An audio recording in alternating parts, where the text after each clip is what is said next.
Namaskar.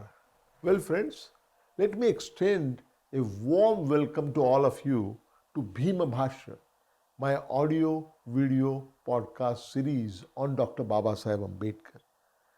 This audio video podcast series comprises 54 short speeches on Dr. Babasaheb Ambedkar, unraveling as many as 25 different dimensions of his multifaceted genius. Each of the speech is approximately 15 to 20 minutes each, and there are in all 54 such speeches.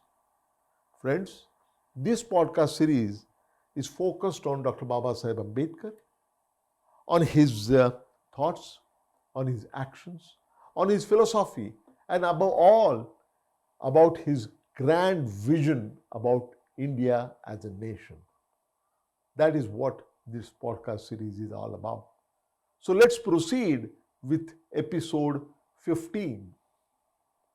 Well, friends, in this episode 15 and the three subsequent ones, I'm going to talk about the conflict, the confrontation, and compromise, and conflict again between the two greatest leaders of our country, Mahatma Gandhi and Dr. Babasaheb Ambedkar. Let us first understand the political context. After the failure of the Simon Commission, the British government came up with a different idea, another method of dealing with the constitutional reforms of India. This involved a series of direct consultations between the British and the Indian leaders. In all, there were 3 roundtable conferences organized by the British government in London during the period 1930 to 1932. The roundtable conferences were focused on 2 principal issues. First, should India have a responsible government? And if so, when and to whom that government should be responsible? That was the first question. The second question was, what should be the form of the proposed representative government? The first roundtable conference was scheduled in November 1930 in London, that was chaired by the British Prime Minister Ramsay MacDonald. The 3 British political parties were represented by 16 delegates. The Indian delegation, on the other hand, consisted of 89 delegates, including 16 delegates from the princely states. Mahatma Gandhi did not participate in the first roundtable conference. Why? Because he was in jail. He was in jail for organizing the civil disobedience movement. So when Mahatma Gandhi boycotted the first roundtable conference, the Indian National Congress also boycotted the first roundtable conference. On the other hand, Dr. Ambedkar and Rao Bahadur Srinivasan, they were invited as the representatives of the depressed classes, and they were there for all the 3 roundtable conferences. Dr. Ambedkar knew that this was his opportunity. Dr. Ambedkar participated extensively in the plenary sessions as well as in various subcommittees of the roundtable conference.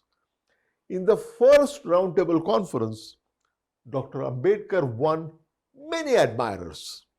The clarity and lucidity of his exposition and the fearless manner of his delivery, that was noted and was widely appreciated.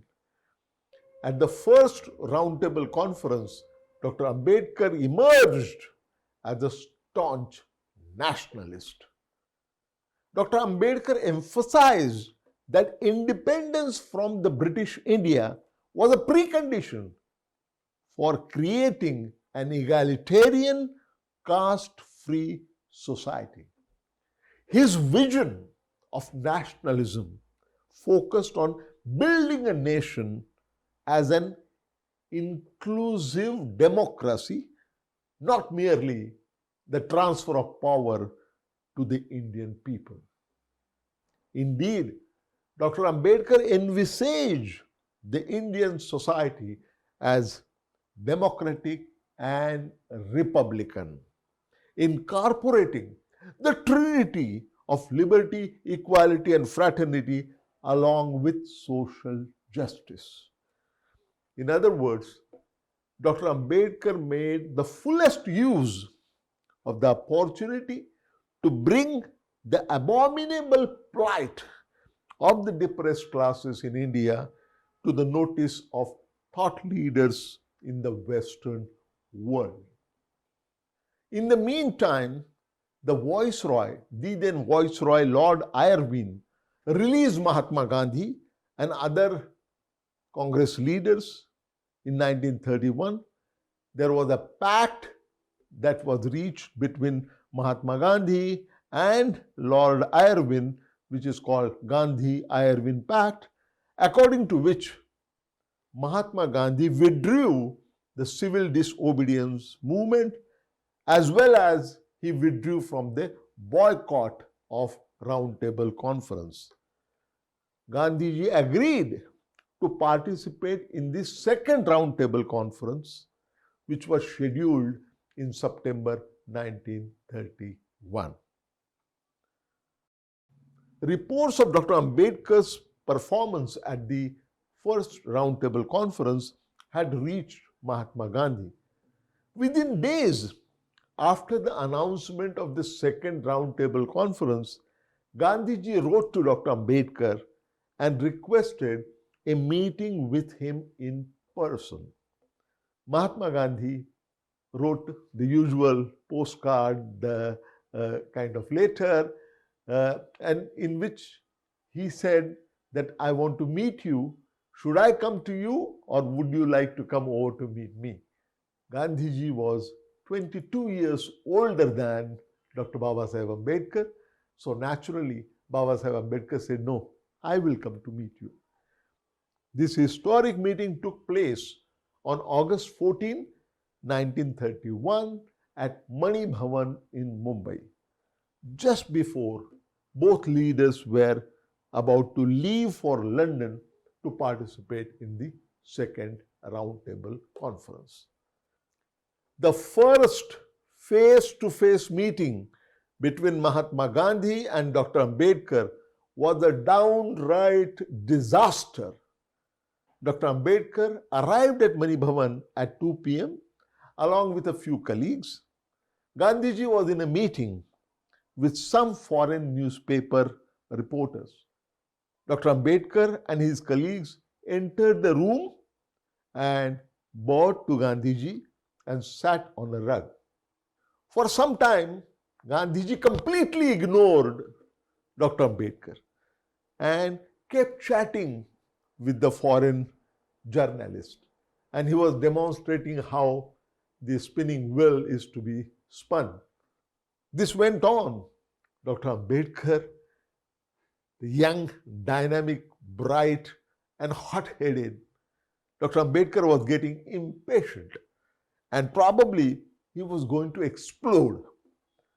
Just then, Gandhiji turned to Dr. Ambedkar and asked, "Well, doctor, what do you have to say?" Dr. Ambedkar said, "You have called me to hear your views, so please tell me what you have to say. Or you may please ask me questions and I shall answer," said Dr. Ambedkar. With a sharp look at Dr. Ambedkar, Gandhiji said, and I quote, "I understand you have got some grievances against me and against the Congress. Do you know that I have been thinking over the problem of untouchables ever since my school days when you were not even born?" Gandhiji went on to explain how he had worked hard to bring in the upliftment of the untouchables as a part of the program of the Congress party.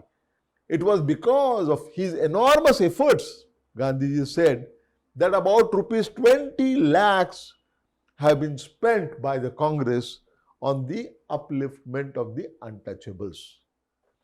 Having said that, Gandhiji remarked, and I quote, "It is really surprising that men like you should offer opposition to me and to the Congress. If you have anything to say to justify your stand, you are free to do so." Dr. Ambedkar sharply retorted. He said, and I quote, "It is true, Mahatma Ji, that you started to think about the problem of untouchables before I was born. All old and elderly persons always emphasize the point of their age." Gandhiji was taken aback.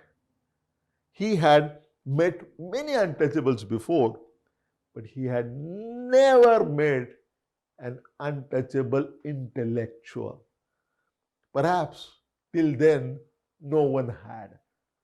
Dr. Ambedkar lamented that Congress did nothing beyond giving formal recognition to this problem.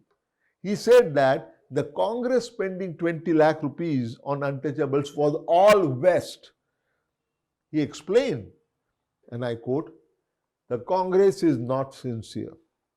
Had it been sincere, it would have surely made removal of untouchability as a precondition, like the wearing of khaddar for becoming a member of the Congress," unquote.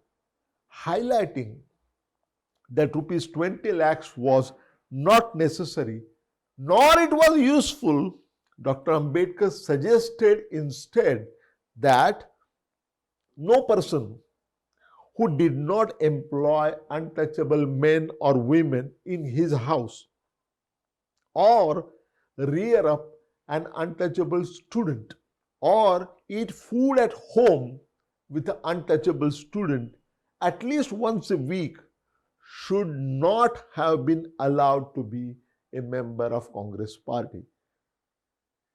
These costless yet very effective measures were not acceptable to Gandhiji, perhaps because he feared the loss of his mass following of the so-called upper castes. Dr. Ambedkar emphatically said, "We believe in self-help and self-respect. We are not prepared to have faith in great leaders and in Mahatmas. Let me be brutally frank," Dr. Ambedkar said. "History tells us that Mahatmas, like fleeting phantoms, can only raise dust but not the level." Unquote. Dr. Ambedkar bitterly asked, "Why should the congressmen oppose our movement and why should they dub me as a traitor?" Then, in a resentful tone, Dr. Ambedkar added, "Gandhiji, I have no homeland."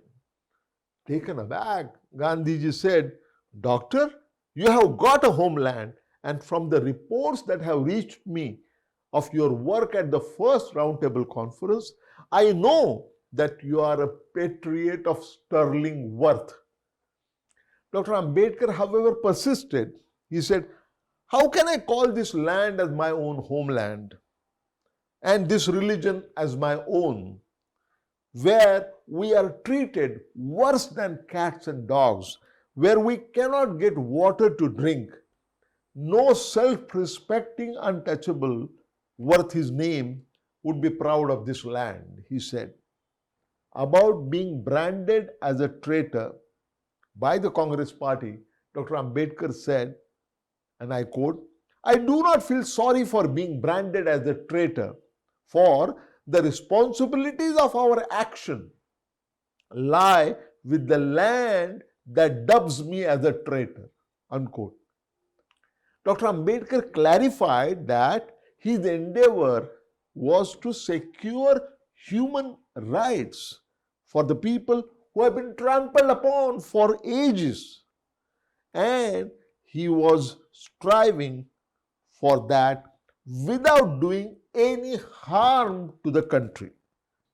While Gandhiji was getting increasingly restless, Dr. Ambedkar came to the main question, which really was the purpose of their meeting, referring to the recognition of the political safeguards for the Muslims and Sikhs. Dr. Ambedkar asked, and I quote, "The first session of the Roundtable Conference has given recognition to the political rights of depressed classes and has recommended for them political safeguards and adequate representation. According to us, that is beneficial for the depressed classes. What is your opinion?" By then, Gandhiji had recovered from the initial shock. Having regained his composure, Gandhiji's reply was firm and forthright. He said, and I quote, "I am against the political separation of Hindus from untouchables. That would be absolutely suicidal," unquote. Angry and agitated, Dr. Ambedkar rose. He rose and said curtly, "I thank you for your frank opinion. It is good that I know where we stand regarding this vital problem. I take leave of you." The meeting ended on a dismal note. Gandhiji by then was the topmost leader of the Indian National Congress and of the Indian masses. Given his age and his authority, nobody could have dared to hit back at Gandhiji as fearlessly as Dr. Ambedkar did. To talk to Gandhiji intemperately was sure to invite permanent annoyance and wrath. Nevertheless, Dr. Ambedkar brazenly did it because of his deep commitment to the fight for the human rights of the downtrodden masses. The spark of confrontation was ignited. It was only the beginning of a series of direct and indirect confrontations.